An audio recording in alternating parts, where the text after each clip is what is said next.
Hey guys, what's going on? Hope everybody's having a good day out there today. Welcome back here to another edition of Mental Mondays. Man, I really appreciate everybody that tunes into Mental Mondays. You guys that have been with the channel for a long time. This is sort of a Mental Monday club we have here. Occasionally we have some new people come in, but more than likely, or more than not, it's just a smaller group of people that are sort of interested in what we talk about here on Mental Mondays, which doesn't really have anything to do with fishing. It's just a wide range of topics that you never know what you're going to get. So welcome back all the regulars, and welcome if you're one of the first time viewers here to Mental Monday. Today we're going to talk about the title of the video here, how the American dream is destroying this planet, killing this planet. And actually this phrase was not coined by me. I went to, back about 30 years ago, I went to a series of wilderness survival schools. And one of the head instructor of our school, the person that owned the school, he made a comment one time to the class. I remember he was having this real passionate speech about environmental issues confronting our planet, and he just slammed his hand on the table and he said, "The blankety blank American dream is killing this planet." And I want to delve into that. I want to get into what he's talking about with there. And I think a lot of people will understand what we're talking about, even though some people will take offense to that title. You shouldn't take offense to it once you hear the video here. So anyway, what this is all about, guys, it's about living out of balance on our planet. I mean, and that's one of the things about any species on this planet throughout the history that species have been on this planet, is the only species that can survive long-term and have a sustainable existence are the ones that live in balance with their environment. You simply cannot live out of balance and thrive or survive as a species, man included. And what happened, one of the reasons I wanted to do this video was some of the comments I had on the video I did last week about the out of control development in Joplin and all over the country. And about 95% of the people agreed with me. They were outraged about it too, about how we're losing all this wildlife habitat across the country to development, unnecessary development. But the thing that made me want to do this video was the 5% of the people out there that condoned that type of unchecked development. Felt like it was their right to do so, like it was their American right to be able to exploit and destroy and rape the environment for profit. They felt that that was their right to do that. And this is what I want to talk about more than anything else. So I think one of the first things that people have to realize here, which a lot of people don't, is that people try to hold the human species at a higher level than the other species of planet that we share this planet with, different creatures, and they try to exempt ourselves from the same laws of nature as far as living in balance. And we're no different than any other species on this planet in the fact that if we don't live in balance, we're going to threaten our very existence that we have here. And what we have is we have a planet that has a finite amount of natural resources.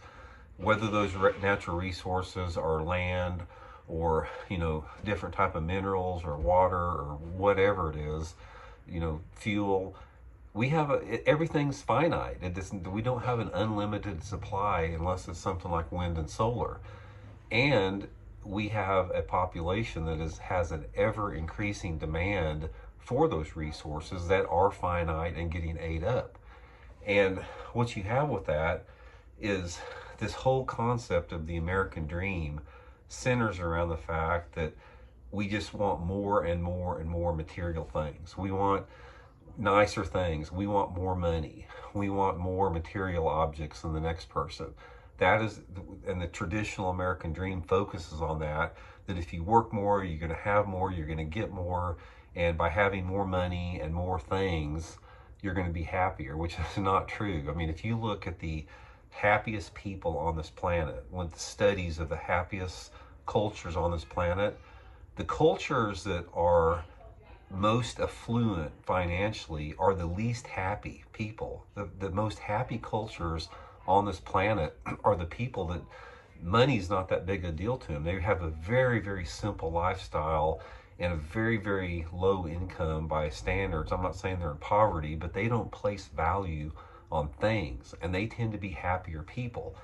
The more we place value on the things, the more our happiness goes downhill with that. And this particular aspect is the thing that justifies us destroying the planet. Because when you're talking about, let's just talk things about urban sprawl and development out there, it's always about the next strip mall, the next smoke shop, the next apartment complex, the next industrial warehouse, the next Amazon warehouse. All this land and wildlife habitat is constantly being eaten up at an alarming rate. Developers don't think of anything about going in and bulldozing down a 300 or 400 acre section of prime wildlife habitat to put an Amazon warehouse in there. It's just like it goes on excuse me, every single day. So the whole point around this is the fact that these developers, a lot of people think that this growth and this progress and the tax revenue that comes from development, all this type of stuff, is a good thing for the human civilization, and it's not. There's no redeeming value. Well, there's no long-term sustainability in this way of thinking. We have got to have a major paradigm shift within the human culture here, and that paradigm shift has to be towards sustainability and placing value on things that are considered not valuable by most of society that's chasing that American dream. And the way that you do that is you have to have this change in what you consider to be things that give you quality of life. Quality of life is not gained by having more money and more things and bigger cars and bigger houses and huge bank accounts. Those are not things that give people happiness. The things that give people happiness, and I know this because I fish with a ton of people, and I know the things that make people happy. It's human interaction they have with other people. It's spending time in nature. It's spending time on the water. Spending time in wild places that are therapeutic. Those are the things that provide a healing aspect and things that are real. They're not something fake like some shop to buy some thing that you don't really need to have. And until we start placing value on those things that are sustainable for the long term, that don't involve money and material objects, we are in the process of destroying this planet by this so-called American dream that we have. And to me, the most patriotic American thing that we can do is for us to create an environment and leave an environment to the next generations that is sustainable. And leaving a better environment to our next generation does not mean having more Amazon warehouses and more non-essential businesses gobbling up prime wildlife habitat. It revolves around the fact of leaving this planet more intact in the natural world and living in balance with that. I fully understand that populations are going to grow at a certain rate the way our current system works. And in order to do that, you have to have a sustainable environment from all different levels to make that function over there. And once you start tipping the scales in the direction of consuming resources faster than those resources are, able to renew themselves, some of them aren't renewable, then you're headed towards a very dangerous place out there when you start living, out of balance with nature. And look at a lot of the countries out there that do that. There's a lot of countries out there, like in Africa and different parts of the world, that their environments they're not designed to support or sustain huge numbers of people or huge populations. That they don't have those resources to do that. And that's when you have like famine and poverty and hunger and strife and conflict is when those populations live out of balance with their environment. The thing that insulates the United States is the United States once the Eastern Europeans invaded it and took it away from the Native Americans, North America has a tremendous amount of natural resources. And we have so much natural resources here that the process of destroying those resources is slowed down a little bit simply because the amount of them. But take a look at what has happened to the United States, what we consider the United States here, in the last 200 years. 200 years ago, this country was a wilderness. There was some development out in the east and a little bit back west a little bit, but ultimately it was a wild wilderness from one end to the other 200 years ago. And now look what happened in just 200 years to what we've done to this country. The Native American Indians have lived in the continental, boundaries of America for over 30,000 years. 400 generations, guys. They've lived 400 generations in the United States with basically no evidence that they were even here. They lived within balance of their environment. They did not, their way of life ensured the next generation would have something, to live on, and it existed for 400 generations until the white man came over here and took it away from them. And if you look what has happened in the past past 150 years versus what's happened 30,000 years before that, it should alarm everybody, because you put another 200 years on that. Think of it, guys, right now. Let's just have this mental picture in your mind. Everybody knows what I'm talking about the development. You see it every day. Every day you drive to work, or every day you drive to the lake, you see the bulldozer parties out there. They're just bulldozing down everything out there, just to put up another building. Now you multiply that times 200 years from now. Get the visual what this is going to look like. There ain't going to be nothing left out there. There's going to be no wild places. You're not going to be able to drive on the outskirts of town and have that refreshing break of nature once you get out of the city. That's all going to be gone. It's going to be one city completely running into the next city all across the country. There's not going to be nothing left. The only thing that is not going to be developed are the parts of the country like ravines and mountaintops and swamps that simply can't be developed. Obviously, we'll try to do that at some point, and we're going to be out of balance. We cannot exist that long. We cannot sustain the type of development that is going on in this country for another 200 years. All you guys out there that say you can't stop progress and this is America and we have a right to do what we want to with this country, you guys are living in a damn fantasy world, because that way of thinking is endangering future generations on this planet. We have got to leave this planet to the next generations better than we found it. And when I talk about better than we found it, I don't mean more warehouses and more shopping malls. I'm talking about living it where the balance of nature is sustainable and tilted more towards nature.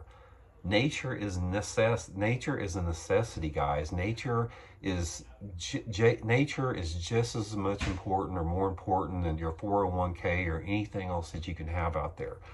And if you don't believe me, you can look at any other environment around the country that has got balanced in the other way. Just look at what the direction we're headed at right now. You guys can do that yourselves. But the point of the matter is, guys, here, we have got to have a paradigm shift in the way we think. We cannot condone or have or feel a sense of normalcy when you see these red stakes go up around these huge pieces of wildlife, habitat that have been there for thousands of years. And then the next time you go past it, it's just a dirt field with big giant piles of trees are burning with diesel fuel on it. You can't do that and survive here. We are going to exterminate ourselves with that way of thinking. And if you guys don't agree with that, or you get your feelings hurt, or you're irritated about that, then good, because that should make you think, and you've got to wake up and start living in reality. And the reality is the city councils, the city zoning planning commissioners, the developers, all those people out there, for the most part, are oblivious to what I'm talking about. They don't give a crap. It's all about tax revenue. It's all about making money. It's not anything about what we're handing off to the next generations here. So the point of the matter is, it's just like my survival school instructor said, the American dream is killing this planet. And we have got to make a shift in that and, you know, turn the American dream around where it's about living in balance and harmony with nature, because there's no other option, guys. If we want to continue to exist on this planet as a species, we've got to change the way that we're doing things right here, because it is not sustainable. You know, we are going to turn this planet into a dang toilet. Look what's happened in Florida right now. All you guys out there that live in Florida, the old school dudes that have been in Florida for 50, 60 years, look what's happened to your state. Your state has been completely raped by development. The lakes are polluted down there. They're a shadow of what they were 50 years ago. The orange groves have turned into retirement villages. It's unsustainable. And that's happening everywhere. So I just want to encourage everybody to take some time and just reevaluate what you consider valuable, what you consider as the American dream. You know, my idea of American dream is living a modest life and having a healthy, vibrant environment to go out and spend time in enjoying. That's the thing that's powerful, and that's the thing valuable. You know, it's frustrating, man. I've had this attitude since I was a little kid. I remember when I was 9 years old and I was fishing Turkey Creek at the bottom of my mom and dad's house, and I was underneath the bridge, and some guy, when I was fishing under the bridge, threw out one of those big contractor bags of trash into the creek while I was fishing. It busted open and trash was floating down the creek.